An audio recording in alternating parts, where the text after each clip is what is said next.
The way we respond to setbacks or difficulties is conditioned by how deeply we are embedded in the ego consciousness. The individual ego judges everything from its own very limited viewpoint. What it interprets as a negative result or as an obstacle may actually be part of the larger process of change that human nature is undergoing. The pressure of the outer circumstances provides the impetus for change. When the psychic being comes forward to actively lead the being, it aligns itself with the divine consciousness and standpoint, and thus can accept the situation as an opportunity and as a form of divine grace. Some of the lessons are painful. Some of the lessons are life and death situations. The individual cannot see all the threads that come together to create a certain set of events, and thus feels surprised and overwhelmed in many cases by what is happening to them and in their environment. Once the shift of standpoint takes place, it becomes easier to see the wheels of the universal creation turning and recognize the time spirit and the necessity of what is occurring for the longer-term process that is manifesting and that brings these circumstances to us as a means of our growth and development. Even if one cannot understand the larger framework, the psychic being can act from faith and devotion and accept that the purpose is not the fulfillment of the ego's desires, needs, or wants, but rather the intended development of the divine manifestation through time.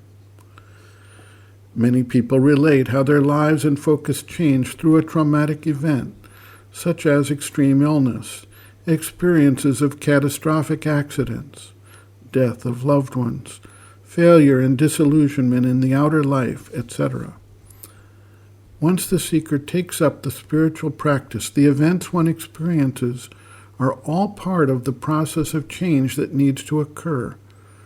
Along the way, there are experiences of peace, joy, and love. There are also uprisings of all of the long-standing patterns of human existence, many of which have been embedded in nature since time immemorial.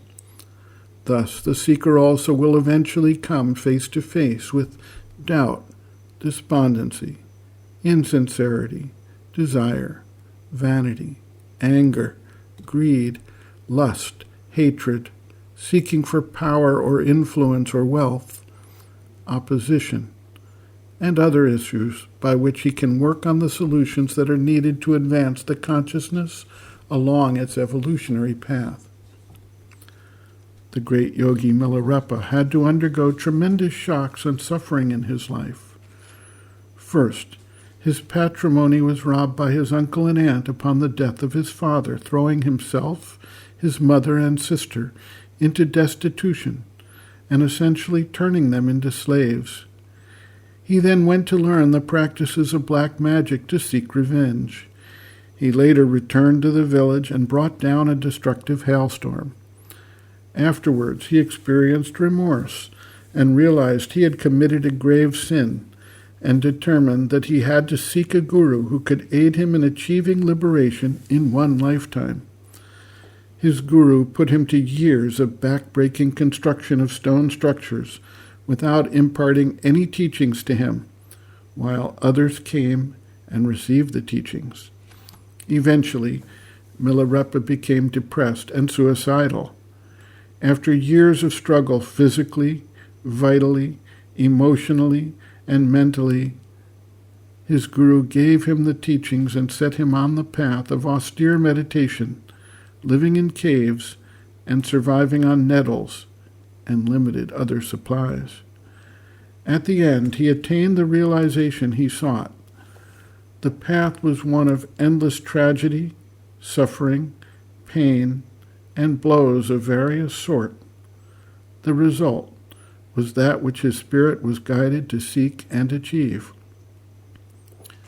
The mother writes, quote, "Shocks and trials always come as a divine grace to show us the points in our being where we fall short and the movements in which we turn our back on our soul by listening to the clamor of our mental being and vital being. If we know how to accept these spiritual blows with due humility, we are sure to cover a great distance at a single bound." End quote. Reference: Sri Aurobindo and the Mother Looking from Within, Chapter 4, Ordeals and Difficulties, page 75.